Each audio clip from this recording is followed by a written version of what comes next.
Passionnés de sport, bonsoir et bienvenue sur Africa Sport TV. C'est l'heure de votre rendez-vous sportif hebdomadaire, plongé dans le récapitulatif des faits marquants de la semaine avec les actus de la semaine. On démarre avec les infos transferts. Mohamed Saliou Bangoura dit Aloba réalise un transfert record pour un footballeur guinéen.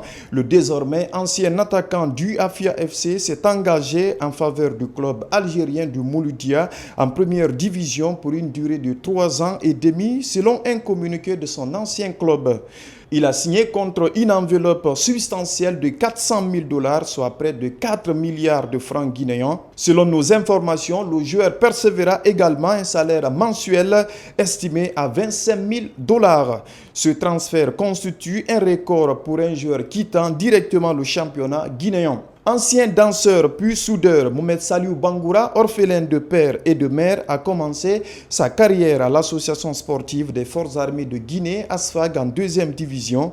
C'est là qu'il a été repéré par le Afia FC qu'il a recruté pour 2 saisons dont il jouait la dernière cette année. Avec le Afia FC, Mohamed Saliou Bangoura a totalisé 35 matchs, toutes compétitions confondues, pour 29 buts inscrits. Bon vent à toi, Aloba. En Arménie, Momo Fagné Touré a prolongé son contrat avec le FC Van d'une année supplémentaire.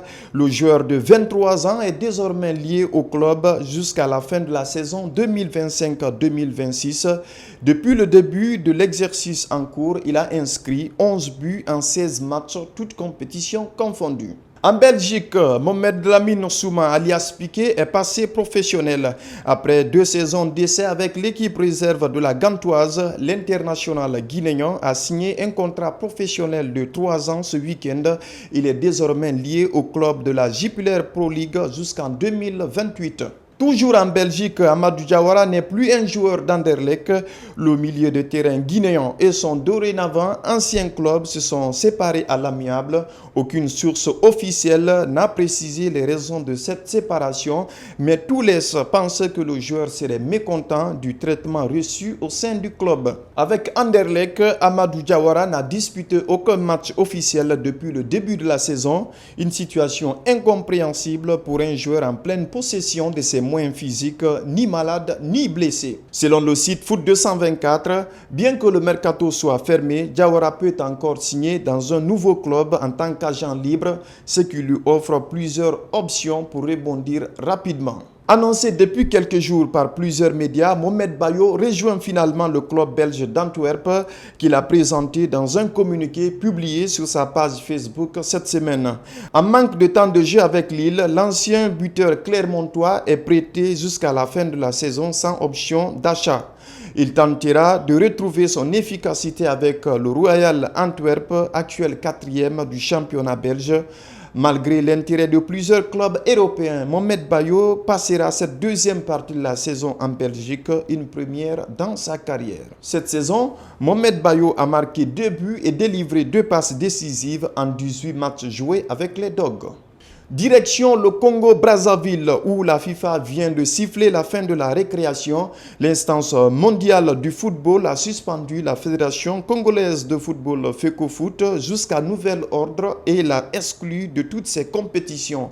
Cette décision annoncée dans un communiqué ne précise pas la durée de la suspension. À l'origine de cette sanction, une immixtion politique dans la gestion du football congolais. Cette situation plonge le football des Diables Rouges dans l'incertitude.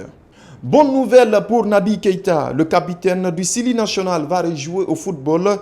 La nouvelle recrue de Ferencváros figure dans le groupe qui affrontera le Victoria jeudi prochain en barrage de la Ligue Europa. Naby Keita, qui avait confié lors d'une sortie médiatique avoir vécu, je cite, l'enfer à Verdure, n'a joué de match officiel depuis les Jeux Olympiques avec le Sili Espoir.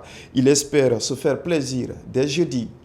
Infrastructure de football. La ville Carrefour de Mamou bénéficiera prochainement d'un terrain à gazon synthétique de dernière génération. La Fédération guinéenne de football a annoncé dans un communiqué sur son site internet que la cérémonie de pose de la première pierre est prévue ce samedi. Dans le même communiqué, la FEGIFOOT a indiqué que les poses de première pierre pour 2 autres terrains à gazon synthétique à Farana et à Zérékoré auront lieu dans les prochains jours. Ces 3 projets sont entièrement entièrement financé par la FIFA. En Ligue 1 de Guinée, après 4 défaites consécutives, l'association sportive de Kaloum met fin à sa spirale négative.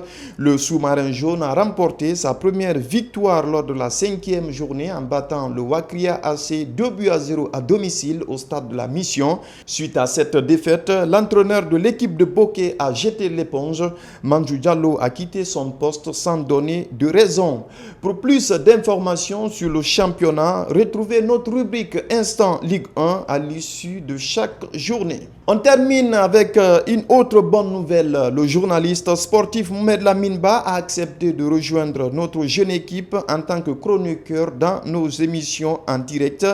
Balamine, comme on l'appelle dans la corporation, cumule plusieurs années d'expérience couronnées de succès. Élu à plusieurs reprises meilleur journaliste sportif guinéen, il est reconnu pour sa modestie et son humilité. Vous le retrouverez dès la semaine prochaine dans nos émissions. Bonne arrivée à toi, cher Lamine. C'est la fin de ce numéro des Actus de la semaine sur Africa Sport TV. Merci de nous avoir suivis. Merci également à notre équipe technique pour son précieux accompagnement. Retrouvez-nous sur notre site internet le www.africasport.org et sur nos réseaux sociaux Facebook et YouTube Africa Sport TV. Tout le plaisir a été pour moi de vous présenter ce numéro. Merci et à la semaine prochaine pour un nouveau tour d'horizon sportif.